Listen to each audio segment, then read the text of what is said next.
I want to tell you about a man named Russell Tanner because he's the reason I can't look at the woods the same way anymore, and because he asked me to.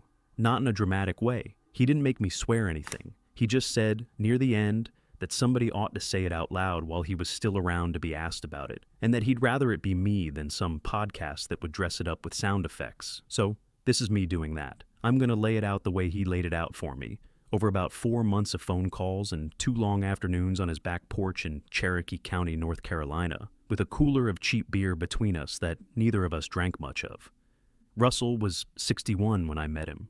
He'd worked 30-some years for the United States Forest Service, most of it in the Nantahala National Forest, which, if you've never been there, is about 500,000 acres of mountain and hardwood in the far southwestern corner of the state, where North Carolina, Georgia, and Tennessee all come together. He retired with a bad knee and a pension and a house his wife had picked out. And his wife had passed 2 years before I met him, and he lived alone with a dog named Buck and a freezer full of venison he said he'd never get through. He was not a strange man. I want to be clear about that up front, because the easy thing, the lazy thing, is to hear a story like this and decide the person telling it was always a little off. Russell was not. He did his taxes early. He went to a Methodist church. He thought most of what's on the internet is garbage, and he told me so. And then he told me this anyway. I'll tell you how I came to be the one he told. I write, and some of what I write is the kind of regional history that ends up in small museums and church anniversary booklets. And a few years back, I'd done a piece on the Forest Service's early acquisition of land in the Western Carolina mountains. The dull, true story of how all that country changed hands. Russell read it. He read it carefully, the way he read everything, and he wrote me a letter, an actual letter, on-line paper, correcting 2 small dates and complimenting a third thing. And we struck up the kind of correspondence 2 people strike up when they both care about getting a boring thing exactly right. It went on for a year before he ever mentioned the cove. And when he did, it was sideways, the way Cherokee elders had taught him things were properly mentioned, a half sentence at the end of a letter about something else, and I almost missed it, and then I didn't, and I drove down. I want you to understand that order of events because it matters. Russell did not come looking for somebody to tell a monster story to. He spent a year making sure I was a person who cared about facts before he risked telling me something that has no facts you can hold. That is not the behavior of a man spinning a yarn. That is the behavior of a man handing off something heavy and making certain the other set of hands is steady first. The 2 afternoons on the porch were in the fall. I remember the second one especially.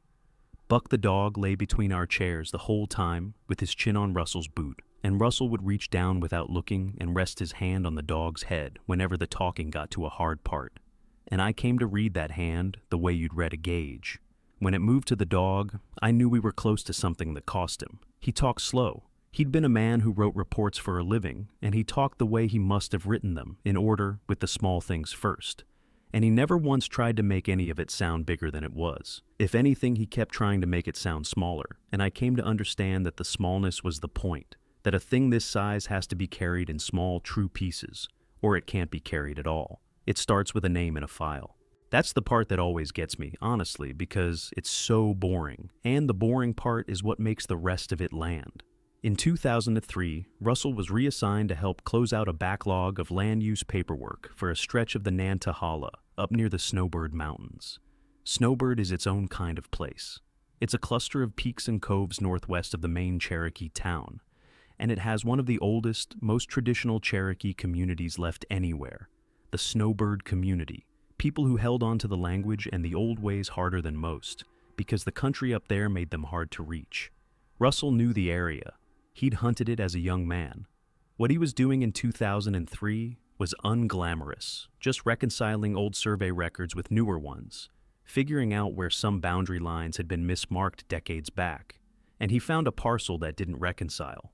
A piece of high ground, a few hundred acres wrapped around a knob, and a steep north-facing cove, that the Forest Service records treated as ordinary national forest land, no special designation, but that a separate set of records, older ones, going back to a transfer in the 1930s, flagged with a note. The note didn't say protected. It didn't say hazardous. It said, and Russell quoted this to me twice because he wanted me to hear exactly how little it said, excluded from timber survey and recreational development per standing agreement. Do not schedule field crews. Refer questions to district supervisor. Per standing agreement. No agreement attached. No district supervisor named. Just that. I want to give you the texture of the 1930s transfer too, because Russell did, and because it's the kind of true, dull detail that makes the rest of it sit heavier. A lot of the Nantahala National Forest came into federal hands in exactly that period, the 1920s and 1930s, bought up cheap from timber companies that had cut the best of it, and from families who'd been ruined, and from land that had been Cherokee and had passed through a dozen unjust hands before the government got it.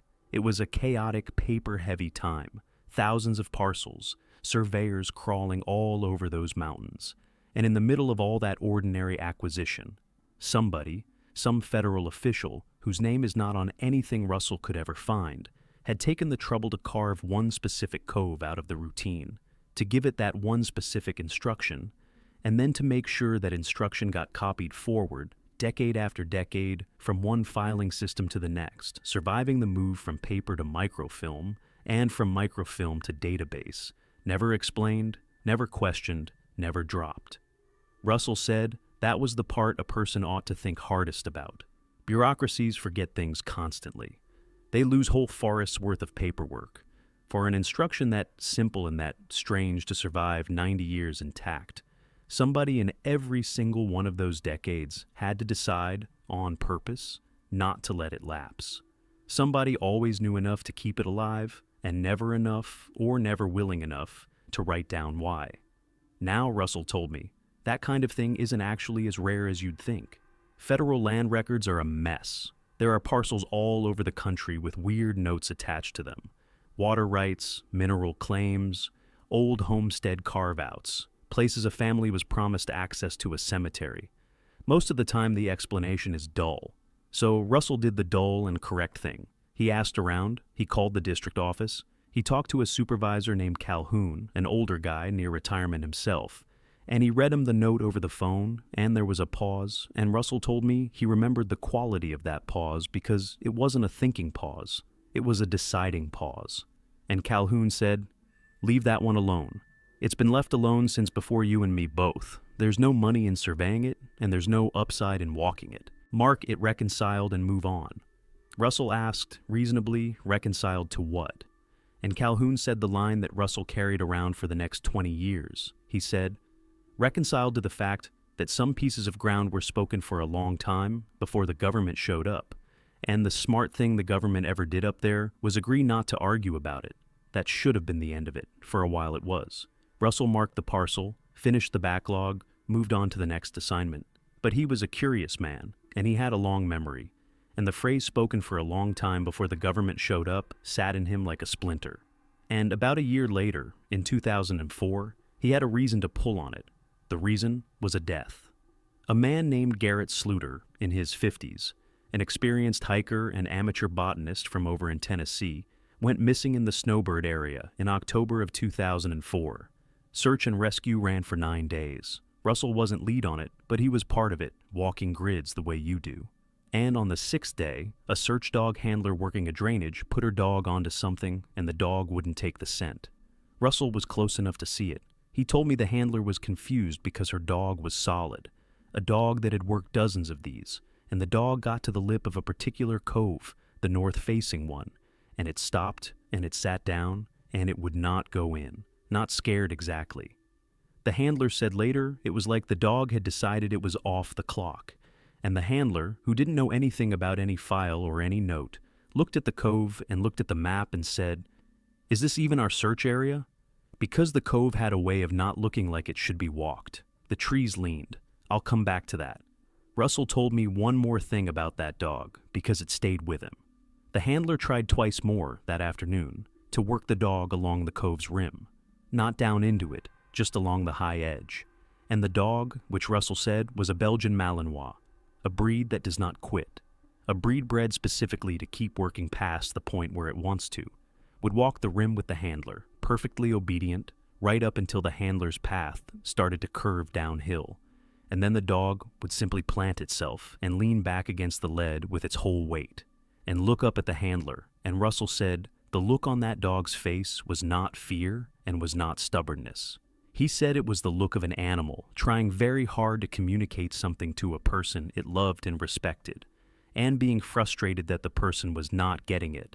The handler logged the cove as cleared because you can't search ground a dog won't enter, and the team moved on. And Russell, who already had that note in his file, who already knew the cove was spoken for, stood there and watched a working dog refuse in good conscience to do the one thing it had been bred and trained its whole life to do. And he understood that the dog knew something, and that whatever the dog knew, it had known it before any of the people did. They found Garrett Sluter 3 days later, alive, which I want to stress, because almost nobody who comes into this story ends up dead. And that's one of the things that took Russell so long to understand. Garrett was found about 4 miles from where he'd gone missing, sitting on a logging road, dehydrated and disoriented and unhurt. And the official record of what happened to Garrett Sluter says he got lost, which is true, and says he survived 9 nights in the October mountains on creek water and willpower, which is impressive and also not really true. And Russell knew it wasn't true because Russell drove Garrett Sluter to the hospital. It's a 40-minute drive. And Russell, who was a kind man and was trying to keep a half-dead stranger talking and conscious, asked him easy questions, and Garrett answered them. And somewhere on that drive, Garrett stopped giving easy answers. He said he hadn't been alone. Russell figured he meant another hiker, and asked who. And Garrett said he didn't know what they were. He said that on the second night, when he'd already understood he was in trouble, something had come and sat at the edge of his firelight, not approached, not threatened. Sat at the edge, and stayed there, and he'd been too frightened to sleep. And in the morning, it was gone, and there was a flat stone near his fire with a pile of black walnuts on it, hulled, which is work. Hulling a black walnut is genuine work. Your hands come away stained for a week. And he said it came back every night after that. It kept him in sight. It kept him fed. And once, when he'd gotten up in the dark and started walking the wrong way, downhill, toward the cove, toward that north-facing cove, it had come out of the dark ahead of him and stood in the trail, and he'd described it to Russell, and Russell told me he'd never forgotten the description because Garrett was a botanist, a precise man, and he didn't reach for movie words. Garrett said it stood like a man, but it was built wrong for a man, too long in the leg and the arm, and it was covered in hair, dark, and its head was wrong, longer than a person's, pushed forward, more like a dog's, and its eyes caught the last of his flashlight and threw it back, which a person's eyes do not do. He said the proportions were the part his mind kept refusing. A bear standing up is still shaped like a bear. This was shaped like a man who had been stretched, and the stretching had not been done in a hurry or by accident. It had been done with intention, the way a thing is built rather than the way a thing is born. And it didn't lunge, and it didn't make a sound. It just stood in the trail between him and the downhill and waited. And Garrett told Russell one more detail about that night.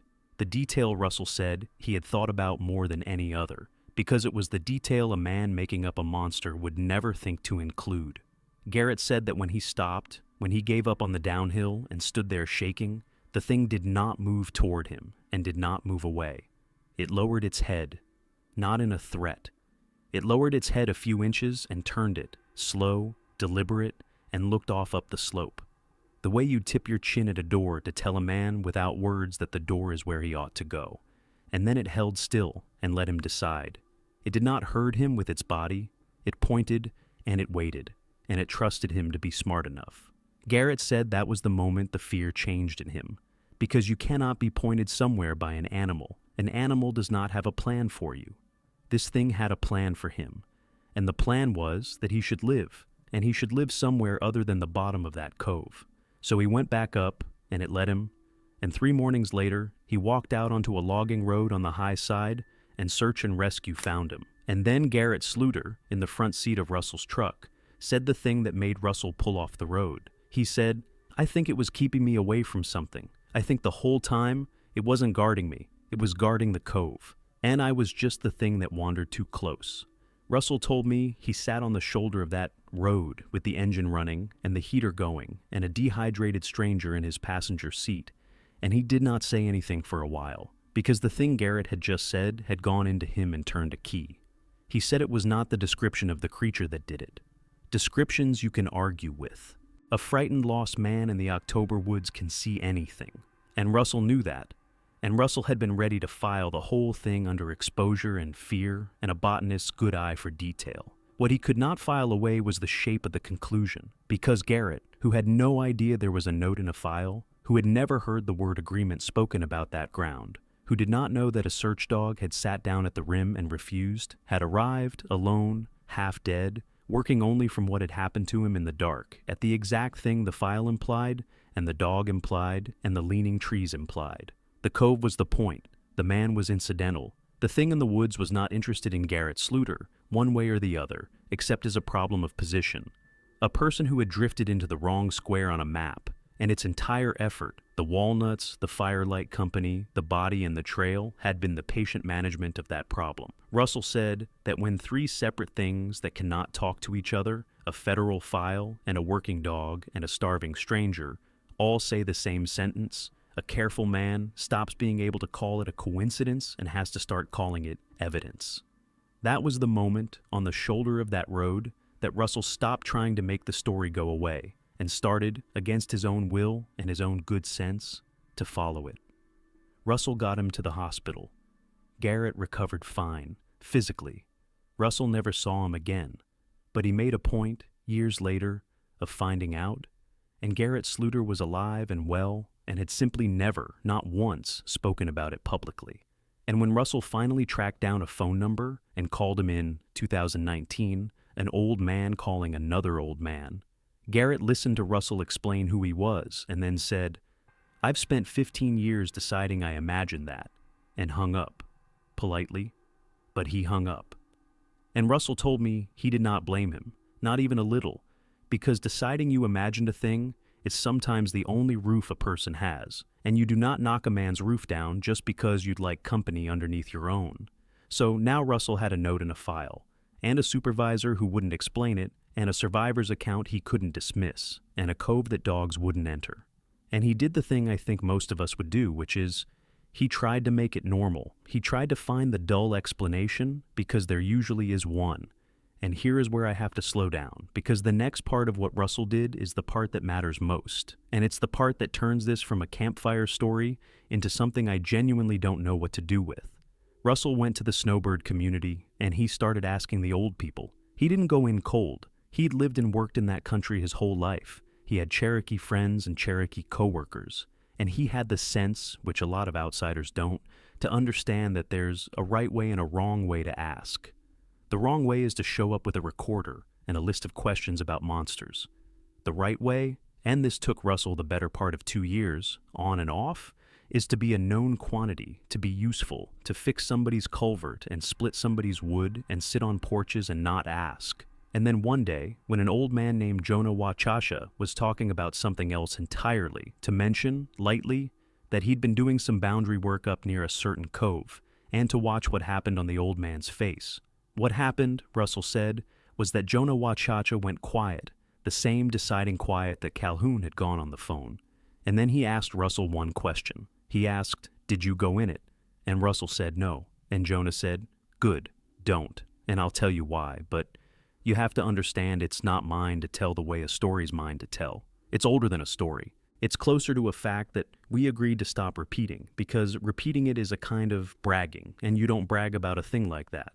I'm going to give you what Jonah Wachasha told Russell, and what 2 other elders added to it over the following year, and I'm going to give it to you as close to the way Russell gave it to me as I can. But I want to flag something honestly first. This is third hand. It's an old white forest ranger's memory of what old Cherokee people told him about something their own people considered almost too serious to say. There is loss in every step of that chain. Russell knew it. He said to me more than once, "I'm probably getting the shape of it right and the details wrong, and the details are theirs, not mine. So be careful." So I'm being careful. I'm telling you the shape. The shape is this. The Cherokee, like every people who ever lived next to deep woods, have always known that the forest is not empty, and that not everything in it is an animal. Most of what's in their tradition about the unseen is gentle, or at least fair. There are the Nunahi, the immortals, the people who live anywhere, who keep townhouses on the high balds where the timber won't grow, and who have, again and again in the old accounts, come down to help lost travelers and warn villages of coming danger. There are the little people, the Yunwi Tsunsdi, who live in the rock and the laurel, and who are kind if you respect them and dangerous if you don't. None of that is secret. You can read it in books. James Mooney wrote a lot of it down in the 1890s, and it's been in print ever since. But Jonah told Russell that there was another kind, and that this kind was not in Mooney's book, and there was a reason it wasn't. He said that in the oldest accounts, the ones that go back past the memory of the oldest living person, and into the part of tradition that's just handed down whole, there was a time when the world was being sorted out, when it was decided what would walk where. And in that sorting, something came down out of the high country that was not Nunahai, and was not animal, and was not a person, though it had been made partly out of the stuff of people. Jonah used a word Russell couldn't reproduce and didn't try to, but he said the closest Jonah came in English was the ones that were set to watch. And he said they were shaped like a man, and a wolf had been folded together by someone who understood both and respected neither, and that they walked upright, and that they were tall, and that they were not evil, and that this last part was the part the old people most wanted understood. They were not evil, they had a job. The job was to keep something that slept in the deep coves and the under-mountain dark from being disturbed, because if it was disturbed, it would wake, and if it woke, the sorting of the world would come undone. And the watchers, the ones set to watch, had been given the high, lonely ground to do it on, and the agreement, the oldest agreement, the one under all the later agreements, was that the people would stay out of that ground, and the watchers would stay out of the people's. And where the two had to touch, the watchers would turn a wanderer around gently, the way you'd steer a child away from a well. And only when somebody refused to be turned, only when somebody insisted on going down into the dark and stirring what slept there, would the watchers stop being gentle, because then the wanderer wasn't a wanderer anymore. Then the wanderer was a danger to the sorting of the whole world, and the watcher's job was the world, not the one fool. Jonah said the Wolf clan, the Aniwaya, the largest of the Cherokee clans and the one that gave the people their war chiefs, the one whose whole inherited work was protection, had a particular and old relationship to all of this. He didn't say the Wolf clan were the watchers. Russell was careful to stress that, because it would be an easy and a wrong thing to say. He said the relationship was more like the relationship between a sheriff and a thing in the county that's bigger and older than the sheriff. The Wolf clan kept the knowledge of where the lines were.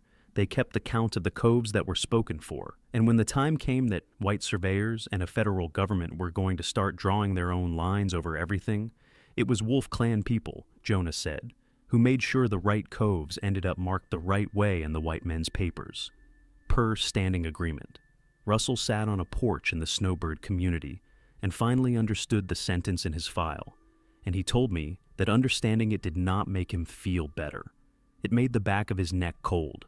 The two other elders came later, and they came the way these things have to come, slowly, on their own time, because Jonah Wachacha had vouched for Russell, and because Russell had kept doing the unglamorous work of being trustworthy. One was a woman named Della Bird, in her 80s, who Russell said had a memory like a steel trap, and no patience for people who romanticized the old days. The other was a man Russell would only ever call by his first name, Standing, an outright traditionalist, who spoke Cherokee first and English second, and who Russell met exactly twice. Della Bird gave Russell the part about the wolves. She told him that the Wolf clan, in the old days, was the clan that kept and trained wolves, raised the pups, knew their minds, and that there was a reason a real wolf was not to be killed by anyone. It was bad luck, a curse, a thing that came back on the killer and on the killer's family. And the one exception, Della said, the one person in the whole nation who was permitted to take a wolf's life, was a specialist, a particular kind of Wolf clan man trained in particular medicine and particular words, who knew how to do the killing in a way that turned the curse aside. Russell had read a version of that in a book and thought it was a quaint custom. Della told him it was not a custom. She told him it was a job description. She said the wolf killer was not really for ordinary wolves at all. She said the wolf killer was the one man kept ready in every generation for the day a watcher might have to be put down, because a watcher could be hurt, a watcher could even be killed.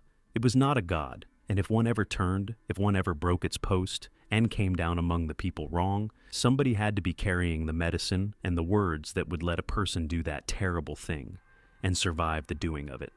The wolf killer, Della said, had never once in living memory been needed. But the office had never been allowed to lapse either. There had been a wolf killer ready, every single generation, for a day that the people prayed every single generation would not come. Russell said that when Della told him that, calmly, the way you'd explain a fire extinguisher, he had to put his coffee down. Standing gave Russell the smallest piece and the one that frightened him most. Russell asked him, the second and last time they met, the direct question, the one nobody wants to ask, which was how long. How long had the Watchers been at their post? And Standing did not answer in years, because Russell came to understand that years were not how that knowledge was kept. Standing answered in something else. He said that the people had not always lived in these mountains, that the people had come here long ago in a great moving, and that when the people first came up into this country, the Watchers were already here, already old, already at their posts, and that the very first thing the people's leaders had done before they built a single townhouse was to find the Watchers and renew the agreement, because the agreement was understood to be older than the people's claim to the land and to sit underneath it. The Watchers, Standing said, did not come with the Cherokee and would not leave with them. They had been keeping their coves before the Cherokee were a people in these mountains, and the kindest and most honest thing the Cherokee had ever done, the thing Standing was proudest of, was that they had recognized what they found, and had not fought it, and had not tried to own it, and had simply agreed, generation after generation, to leave the doors shut. And Russell asked then the obvious follow-up. He asked who had made the agreement before the Cherokee, who the Watchers had had their understanding with in the time before, and Standing looked at him for a while and said that he did not know, that nobody knew, that whoever they were gone, and that this was exactly the thing a person was supposed to take seriously. The Watchers outlast the people who promised them, every time. They had outlasted at least one people already. They would outlast the Cherokee, and they would outlast the United States Forest Service, and they would outlast whatever came after that. And the only question that had ever mattered in any age was whether the people of that age were wise enough to leave the coves alone, or foolish enough to find out why they shouldn't. I'm going to pause here for a minute, because I've laid out the first half of this, and I can feel myself wanting to rush to the strange part. And I don't want to rush, because the strange part isn't strange the way you think it's going to be. It doesn't have a chase in it. Russell never ran from anything. Russell, in fact, never saw the Watcher clearly, not once, not in 20 years, and he was glad of it. And that gladness is part of what I'm trying to get across. This is not a story about a monster jumping out. It's a story about a man slowly being led in on an arrangement and discovering that the arrangement was real and was old and was kind in its way and was absolutely not going to bend for anybody. And then it's a story about what happened when somebody tried to make it bend. So let me pick it up there, with the part Russell waited the longest to tell me, because it was the part that cost him something. Around 2011, the Forest Service got interested in the parcel again, not for timber, for a cell tower and an access road to service it. And the access road was the problem, because the cheapest engineered route for it ran along the rim of the north-facing cove. Russell, by then, was senior enough to be in the meetings, and Russell did something that he told me he was both proud of and ashamed of. He didn't tell anyone what he knew, not the real version. He couldn't. There was no version of, an old Cherokee man told me a folded-together wolf man guards a sleeping thing in that cove that he could put in a federal planning document and keep his job. So instead, he fought the road on every dull, defensible ground he could find. He produced a soil stability report. He flagged a salamander, an actual real salamander, a green salamander, which genuinely lives in those rock crevices and genuinely is a species of concern. And he was not lying about the salamander, but he knew, and he told me he knew, that he was using a salamander as a shield for something he couldn't name. He delayed that road for 3 years with paperwork. He told me that those 3 years of paperwork were the most important work he ever did, and that nobody will ever know it, and that's correct. That's how it should be. That's the job. But in 2014, the delays ran out, and a survey crew was scheduled, and the crew was going to walk the rim of the cove with their instruments, and Russell could not stop it. And so Russell did the only thing left that he could think of. He decided he would walk it first, himself, alone, not into the cove. He swore to me, and I believe him, that he never broke that one rule. He never went down. But he walked the rim the day before the crew, because he had some idea, half-formed, that he could see what the crew was going to be walking into, and maybe, somehow, warn them off the worst of it, or at least be there. It was November. He told me the date, and I'm not going to give it, because he asked me not to, and the asking told me something. He went up alone in the early afternoon with a day pack and his service radio and his old habit of noticing things. And the noticing is what I want to give you, because Russell was a trained observer and he gave it to me in order, the way he'd give a report. The first thing was the quiet. He said he'd hunted that country 40 years and he knew its sounds. And there is no such thing as a silent forest. A real forest is always working. There's always something. A junco, a squirrel, the wind finding the dead leaves. And about a half-mile out from the rim of the cove, the working stopped. Not all at once. It thinned, like a radio losing a station. And by the time he was close, he was walking in a quiet so total that he could hear the blood in his own ears. And he said the quiet had a pressure to it, that it pushed on the eardrum the way altitude does, and that he kept swallowing to clear ears that had nothing wrong with them. The second thing was the trees. He'd heard the search dog handler say it in 2004, the trees lean, and he'd half forgotten it, and now he was standing in it. Every tree on the approach to the cove leaned away from the cove, not blown, grown.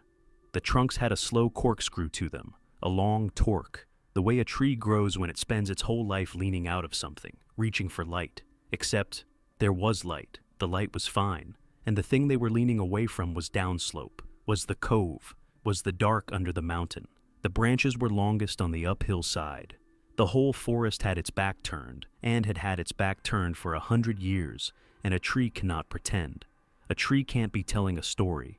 A tree just grows away from what it can't stand to be near, and 100 years of trees had grown away from that cove. The third thing was the ground. He said as he got near the rim, the leaf litter changed, thinned, and the dirt underneath wasn't right. It was packed harder than forest floor should be, smooth, and it was, he said.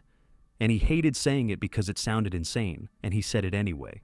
It was warm, not hot. Warm, like a flank, like the ground had a body temperature. And he crouched and put his bare hand flat on it and felt the warmth come up into his palm in November, on a north-facing slope, where there should have been frost. And the fourth thing, the last thing, was that he was not alone, and he had known it for some time before he admitted it, the way Garrett Sluter had known things without being told. He didn't see it. I want to be exact, because Russell was exact. He never saw it. What he saw was its sign, and its sign was deliberate, and that was the whole point of it. He came up to a place where the rim of the cove was crossed by an old game trail, the natural way a person or a deer would come along the contour, and across that trail, at about the height of his own chest, somebody had bent a green sapling down and woven it through two others and tied it. And you do not get that by accident. That is hands. That is a knot. And hanging from the woven sapling, swaying a little though there was no wind, was a single wolf's tooth on a strip of rawhide. Russell stood and looked at that for a long time. He said he understood it completely and instantly, and that the understanding was the most frightened he had ever been in his life, and also, strangely, the calmest. Because it was a message, and the message was not threatening.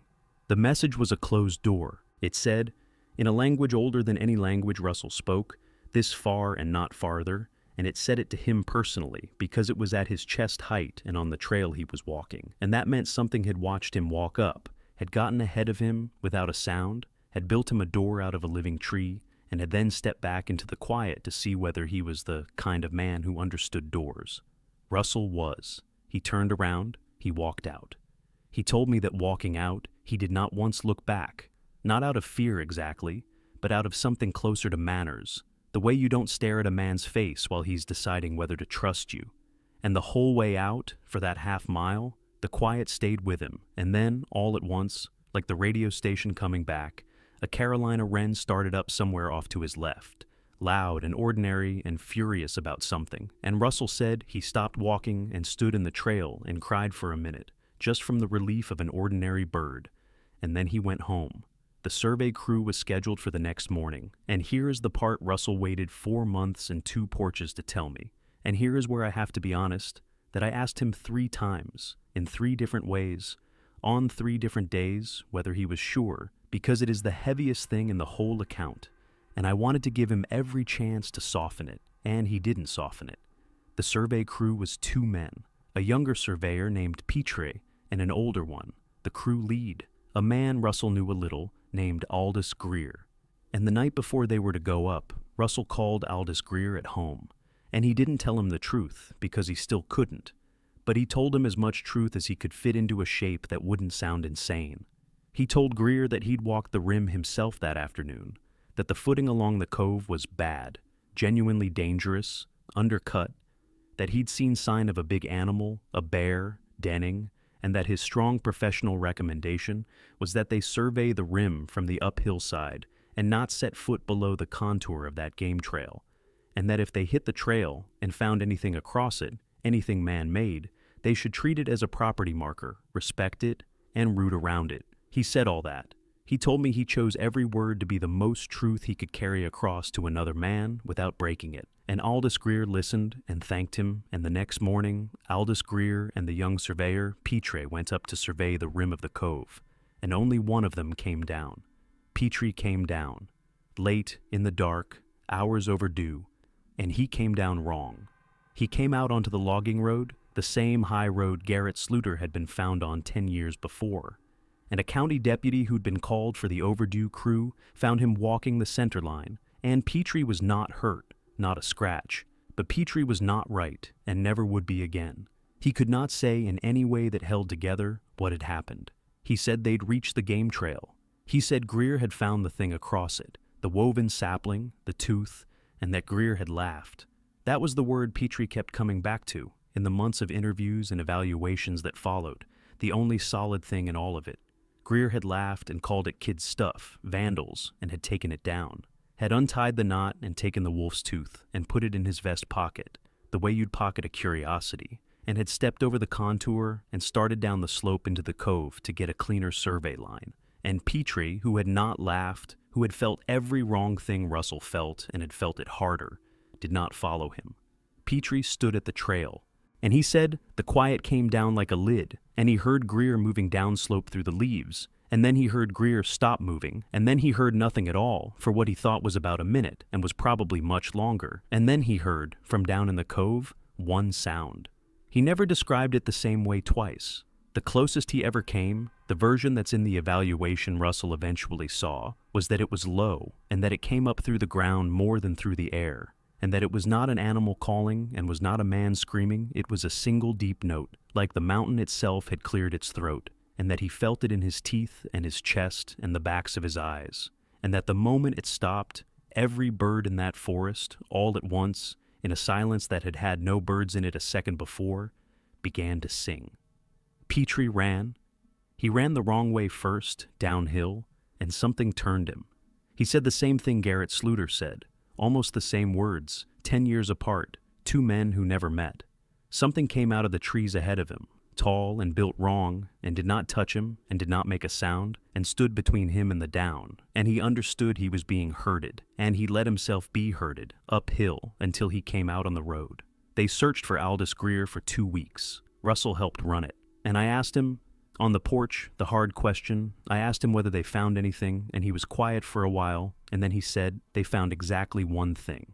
On the third day, a searcher found, sitting in the middle of the game trail, right where the woven sapling had been, placed in the open where it could not be missed, the way Garrett Sluter's walnuts had been placed where they could not be missed, Aldous Greer's surveyor's vest.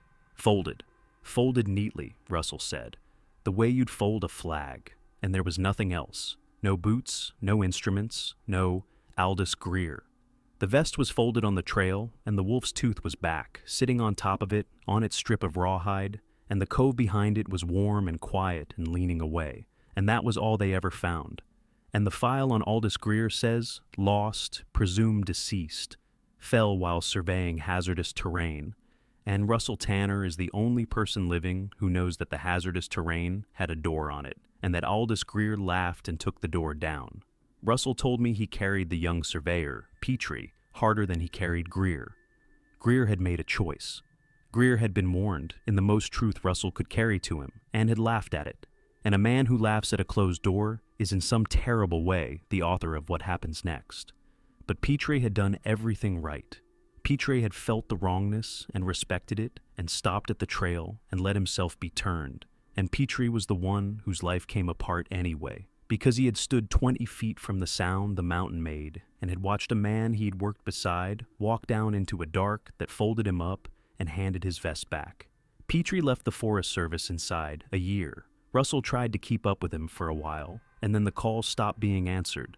The last Russell heard, Petrie was somewhere in eastern Tennessee, and would not camp, would not hike, would not, a man told Russell, go into any building with the lights off, and had told somebody once that the worst part was not the sound and was not the thing in the trees. The worst part, Petrie had said, was the birds. The way they all started singing the instant it was over, because it meant the forest had been holding its breath the whole time. The whole forest had known. Every junco and every wren had known, and had gone silent and waited, and the only creature on that mountain who hadn't known what was coming was the man walking down the slope with a wolf's tooth in his pocket.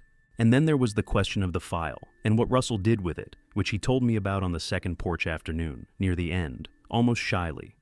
After Greer, Russell had quietly made sure the parcel's paperwork was not just left alone, but reinforced. He could not write the truth, but he could write more bureaucracy, and bureaucracy, Russell had learned across 30 years, is its own kind of closed door, its own kind of woven sapling. He layered that parcel in so much dull, valid, unkillable administrative protection, the salamander, a watershed designation, a cultural resources flag filed in cooperation with the tribe, that no survey crew would ever be cheaply scheduled there again. He told me he thought of it as taking over the wolf killer's office in his own small way. Not the medicine and not the words, just the keeping ready.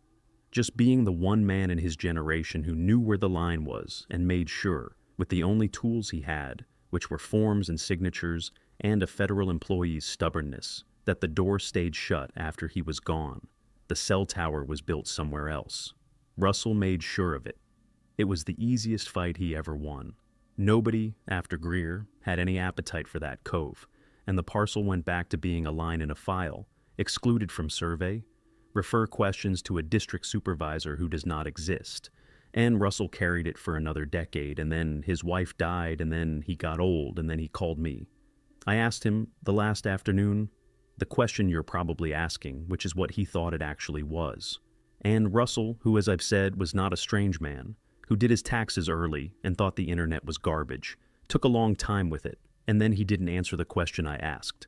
He answered a bigger one. He said that after Greer, he couldn't leave it alone in his own head, and that he was not a churchy enough man to be satisfied and not a foolish enough man to be comfortable. And so, he'd done what he knew how to do, which was research, quiet research. And he'd started naturally with the Cherokee material, with Mooney, with everything in print, and he'd found the Nunahai and the Little People, and he'd found nothing, anywhere, in any book about the watchers Jonah Wachaga had described, the folded together ones set to guard the sleeping dark, because, as Jonah had told him at the very start, that one was not in the books on purpose. But then Russell, casting around, an old man with a pension and a question and a library card, had gone sideways into other people's traditions, the way you do, just comparing, just seeing, and he had ended up, and he told me this with a kind of embarrassment, like a man confessing he'd taken up an undignified hobby, reading the Book of Enoch. I'll pause here. I've given you the first half, the cove and the file and Garrett Sluter and the folded vest, and that's the half that happened in Russell's own life, in country he could drive to. The second half happens in Russell's head, and in a 3,000-year-old text, and it's the half that I genuinely cannot decide what to do with, and I'd rather not rush it. So, let me set it down for a moment, and then I'll tell you what an old Methodist forest ranger found when he started reading an ancient book he'd been raised to think wasn't quite respectable, and why it kept him up at night worse than the cove ever had. All right, let me pick it back up, because I've been circling the part that actually changed how I think about all of this, and circling it isn't fair to Russell, who didn't circle anything. The Book of Enoch. If you don't know it, here's the honest, careful version. The version Russell got from real sources and double-checked, because he was particular, and so am I. It's an ancient Jewish religious text, or really a collection of texts. The oldest parts of it are genuinely old. Scholars put them somewhere around the 3rd to 2nd century BC, and we know that's not a guess because actual fragments of it, written in Aramaic, were found among the Dead Sea Scrolls at Qumran. So it's real, it's ancient, it's not a modern forgery. It didn't make it into the standard Hebrew or Christian Bibles, though it was clearly known to the people who wrote some of the New Testament, and the Epistle of Jude actually quotes it directly. The complete text only survives in Ge'ez, the old liturgical language of the Ethiopian Church, which preserved it when other traditions let it drop. That's all checkable. I'm not telling you anything a religious scholar would argue with. And the first and oldest section of it is called the Book of the Watchers. And Russell, reading it for the first time at 60-something years old, in his kitchen in Cherokee County, North Carolina, got about 6 chapters in and had to put it down and walk outside. He told me he wanted me to understand the spirit he came to it in, because it wasn't the spirit of a man hunting for proof. It was closer to the opposite. Russell had been raised plain Methodist, and to him, the Book of Enoch was a slightly disreputable thing, a book that respectable churches had set aside a long time ago for good reasons, and he'd half expected it to be the kind of overheated text that the strange corners of the internet love, and he had genuinely hoped it would be. He wanted it to be junk. He told me that straight out. He said a sensible part of him was hoping he'd open it and find something so obviously fevered and silly that he could close it and feel the whole question close with it. Feel the cove shrink back down to a patch of bad footing and a denning bear and an old man's overworked imagination. He wanted to be talked out of it, and instead what he found when he actually read it was something careful and ancient and strange in a way that did not feel like raving at all.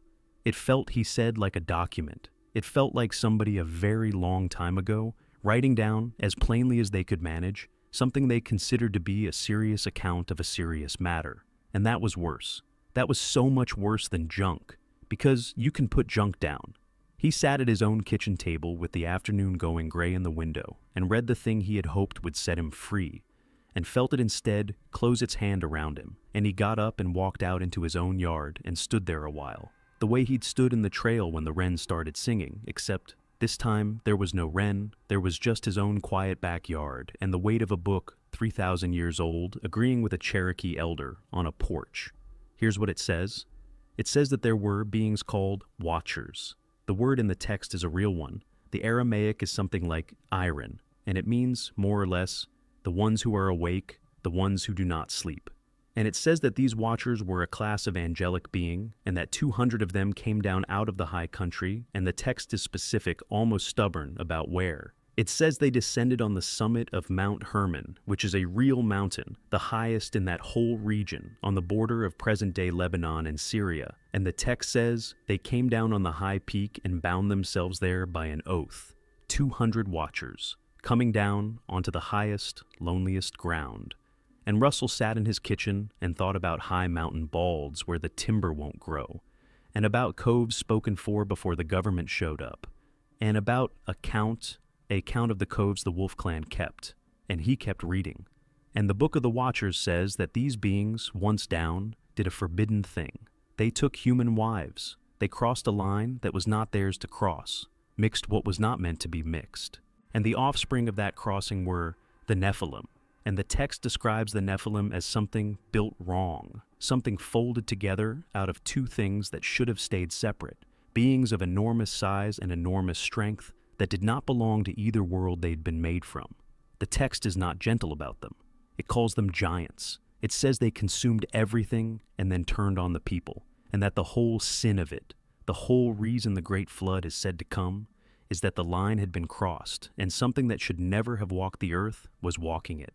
There is one more piece of the crime in the text that Russell flagged for me because he thought it mattered, and the more I've sat with it, the more I think he was right. The Book of the Watchers says the Watchers' sin was not only the crossing and not only the children. It says they also taught. They handed humanity knowledge that humanity was not meant to have yet, the working of metals and weapons, the cutting of roots, the reading of signs, charms, and conjurings, the whole forbidden curriculum, and that this teaching was itself part of the corruption, because it was knowledge given out of order, knowledge that arrived before the wisdom to carry it. And Russell said that when he read that, he thought immediately and uncomfortably about Aldous Greer and his survey instruments. He said the thing that walked Greer down into the cove was not a lack of knowledge. Greer was an educated man with precise tools, a man whose entire training was the confident measuring of ground. What Greer lacked was the older thing, the thing Jonah Wachacha had, the thing Della Bird had, the thing that knows some ground is not to be measured, that a closed door is information too. Russell said the Book of Enoch, 3,000 years ago, had already named the exact disease, and the disease was knowledge running ahead of wisdom, the survey instrument arriving in the cove 1,000 years before the humility to leave the cove alone. And he said, our whole age has that disease worse than any age before it. Now, Russell read all that, and he told me he sat with it, and he was honest with himself, and he said, that part doesn't match. The Nephilim and Enoch are monsters. They are the disaster. They're the thing the flood is sent to wash away. And the watcher in his cove, the thing that hulled walnuts for a lost botanist and folded a vest like a flag and built doors out of living trees and turned frightened men gently uphill towards safety. That thing was not a disaster. That thing had a job, and the job was protection. And it had been doing the job, by every account Russell could gather, for as long as anyone could remember. And it did not enjoy the one terrible thing it had to do, and only did it to people who forced it. So, Russell almost stopped. He told me he almost decided it was just two unrelated old stories, that the human mind is a pattern machine, and a tired old man can make anything rhyme with anything. And then he kept reading into the chapters past the famous part, and he found the thing that he could not explain away. And it's the thing I can't either, and it's why I'm telling you any of this. Because the Book of the Watchers does not end with the Nephilim. It keeps going. And it says that after the line was crossed, after the damage was done, judgment came, and the Watchers who had crossed the line were punished. And here is the exact part. It says that the leaders of the rebellion were bound. One of them, the text gives his name as Azazel, is bound hand and foot by one of the loyal angels and cast into a pit, into the darkness, into a place that is described as a jagged opening in the desert ground, and he is to be kept there, covered over, until a final day. And the leader of the 200, Shemi-Haza, and the rest of them, are bound by another loyal angel and put down into, and the text's own phrase for this, in the old translation, is the valleys of the earth, bound in the valleys of the earth, down in the low and hidden places. And they are to be kept there, the text says, for 70 generations until the end of things. And then, and this is the sentence that made Russell walk outside, the text says that this is why some of the angels, the ones who had stayed loyal, the ones who were never punished because they never crossed the line, are still down here. They were set by the judgment to watch, to keep the bound things bound, to stand over the valleys of the earth and the pits in the high country and make sure that what was put to sleep down there stays asleep. Because if it is dug up, if it is disturbed, if some fool with a survey instrument climbs down into the wrong cove and stirs it, the 70 generations end early, and the thing that was bound is loose in the world again.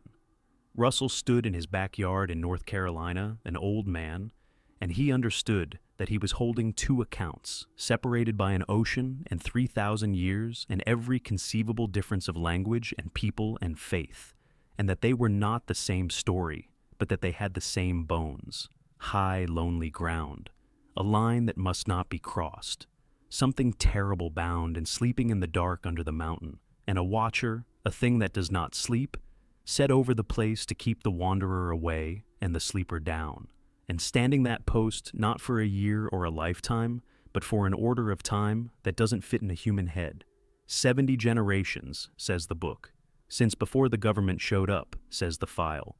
Older than a story, said Jonah Wachacha. Closer to a fact we agreed to stop repeating.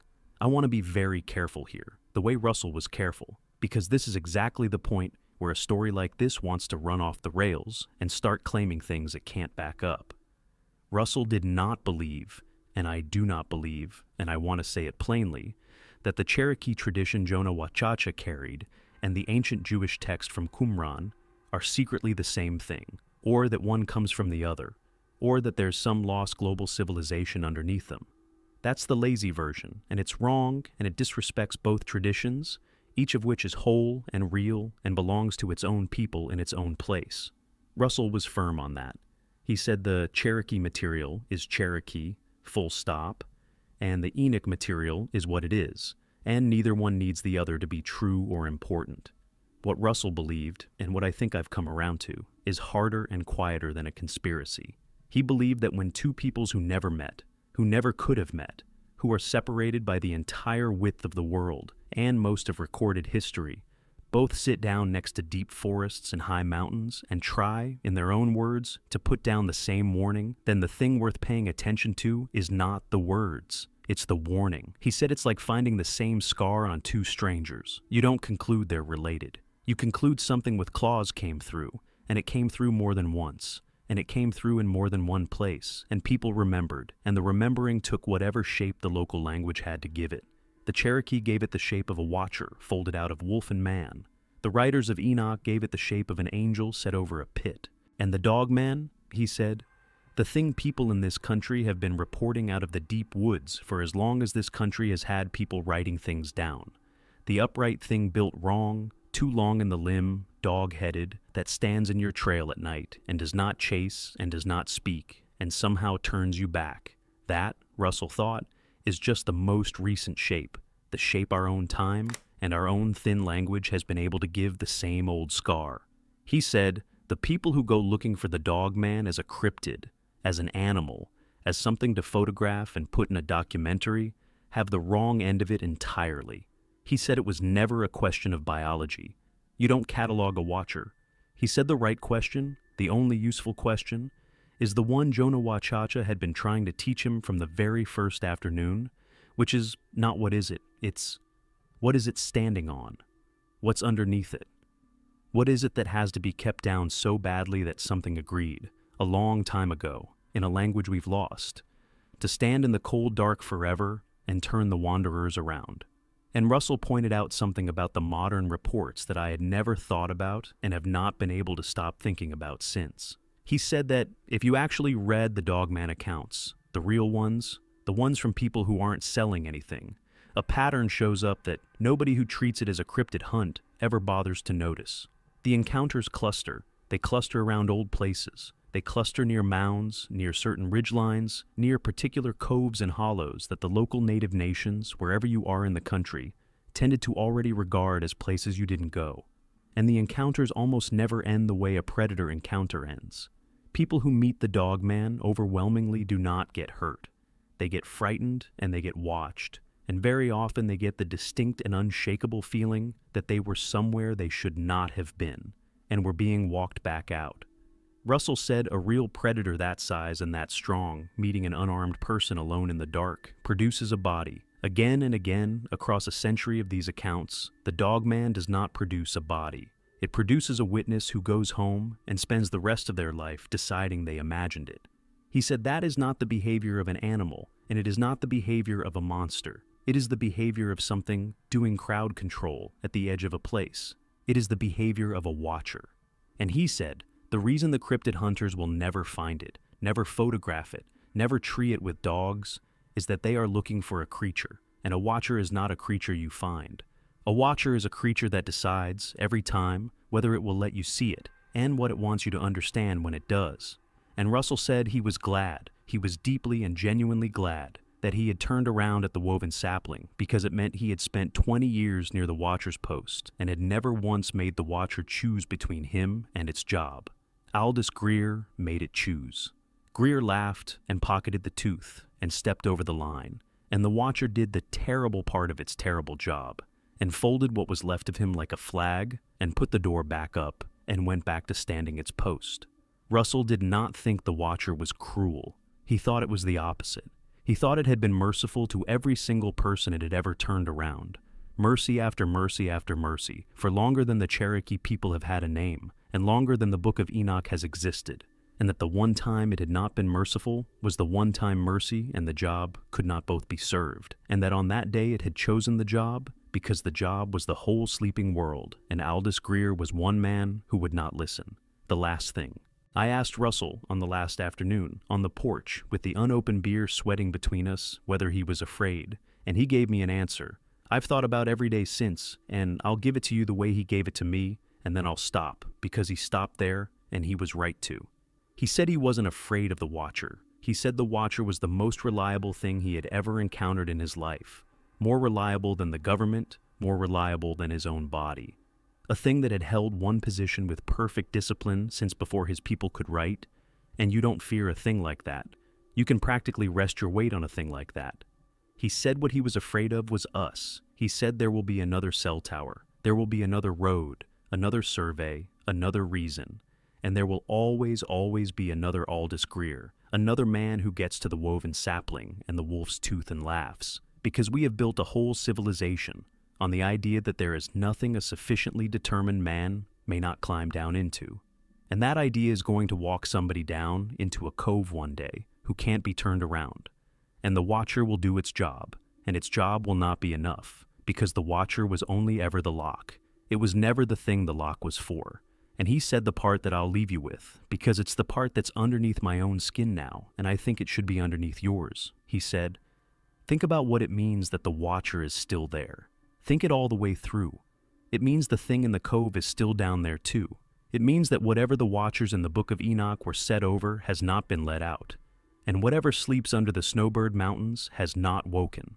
And the only reason for that, the entire reason, across 70 generations and an ocean and every empire that has ever risen and fallen, is that something has been standing in the dark, not sleeping, not resting, not relieved, keeping a promise that nobody alive remembers making. We owe it everything. We have never thanked it. Most of us will live our whole lives and die without ever knowing it, spent every one of our nights on its feet in the cold, between us and the thing underneath, so that we could argue about cell towers. So if you're ever in the high country, the real high country, the lonely coves where the timber leans the wrong way, and the dirt is warm under your hand in November, and the birds have all gone quiet, and you come up a game trail and find something across it at the height of your chest, a bent green sapling, a knot that was tied by hands, a single tooth on a strip of rawhide swaying with no wind to move it. I want you to do one thing. I want you to understand that you have not found a curiosity. You have found a door, and the door is closed, and it was closed for you, personally, by something that got ahead of you without a sound, and is, right now, somewhere just past the edge of the quiet, watching to see what kind of person you are. Be the kind that turns around. Russell was, Garrett Sluter was, Aldous Greer was not, and the mountain cleared its throat, and the birds began to sing. I don't have a tidy ending for you. Russell didn't give me one, and I won't invent one. I have an old ranger, gone now himself, who's buried next to his wife in Cherokee County. I have a parcel of national forest that you could find on a map that has a note on it in a language of pure bureaucracy: refer questions to a district supervisor, and the supervisor does not exist, and the question has no answer that anyone will write down. I have a folded vest and a survivor in Tennessee who decided he imagined the whole thing. And I have 2 warnings, one carried in Cherokee voices through more generations than anyone counted, and one written in Aramaic and buried in a cave by the Dead Sea and dug back up in our own time. And both of them, in their own words, in their own shapes, are trying to tell the living exactly the same thing. Some ground is spoken for. Something is awake up there so that something else can keep sleeping. And the worst thing we could ever do, the one unforgivable thing, is to climb down and find out we were right.